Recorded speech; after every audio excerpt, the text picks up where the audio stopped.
రేవంత్ రెడ్డిని అడుగు, నీ దమ్ముంటే రేవంత్ రెడ్డిని అడుగు. మేము మీలాగా బానిసలం కాదు, గొర్రెలం కాదు అని చెప్పేసి మాట్లాడారు. నిజంగా బానిసలు గొర్రెలం మరి వాళ్ళు? ఎవరు గొర్రెలో మేమా?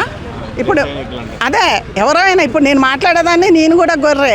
వాడు ఒక్క మాట చెప్పాలంటే వాడు వీడని పడొద్దు ప్రతి ఒక్కళ్ళు. ఇప్పుడు నాగబాబుని ఏదో మాట్లాడుతాడు, నాగబాబుని అనే అంత స్థాయి కాదు.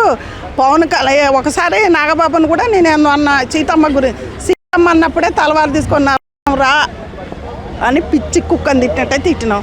ఆ బుద్ధి వానికి ఇండాలిగా, వాని నాలుక మరి ఎందుకో మరి వాని బుర్ర ఏందో కానీ బుర్ర లేనివాడట దేశం అంతా తిరిగినట్టే.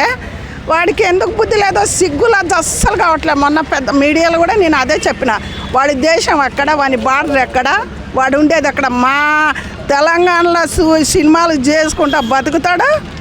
వీళ్ళనే విమర్శించారు సాయ వాడిది అనే లేదు. ఆడలతోటి కొట్టి తప్పుడు బుద్ధి సిగ్గు లజ్జ వస్తుందని నేను అనుకుంటున్నా. ఆ నాయకుల గురించి మాట్లాడు.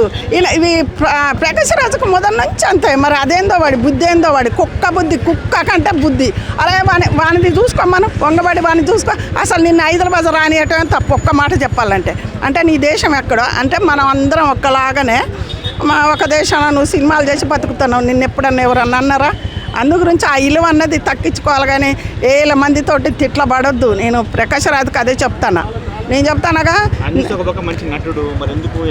అదే మంచి నటుడు, మంచి పేరు, అవార్డులు అందుకున్నావు.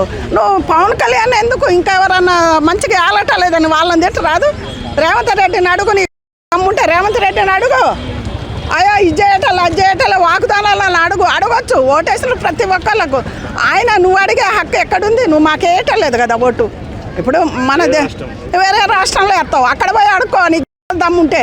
పనులు మొత్తం రాలగొట్టి చేతులు పెడతాం. ఇంకోసారి బీజేపీ గురించే లేకపోతే దేవతల గురించే పవన్ కళ్యాణ్ గురించే ఇంకోసారి మాట్లాడితే పనులు మొత్తం రాలగొట్టి ఆడోళ్ళు చాలు, నీకు మగవాళ్ళు అక్కర్లేదు. ఈ మాటలు వింటే నీకు సిగ్గు లజ్జతోటి నీ పిల్లమో పిల్లలు నువ్వు కూడా ఆడవాళ్ళ ద్రోహం చేసినోడే. నువ్వేమో బుద్ధిమంతుడు కాదు, నువ్వేమన్నా పత్తిత్తు కాదు. అక్కడ నువ్వు వచ్చి ఇక్కడ పత్తిత్తు మాటలు మాట్లాడేదానికి అదొక్కటి గుర్తుపెట్టుకోమని ప్రకాశ్ రాజుని. ఎందుకంటే మన దేశానికి వచ్చి మాట్లాడే హక్కు లేదు ఆయనకు.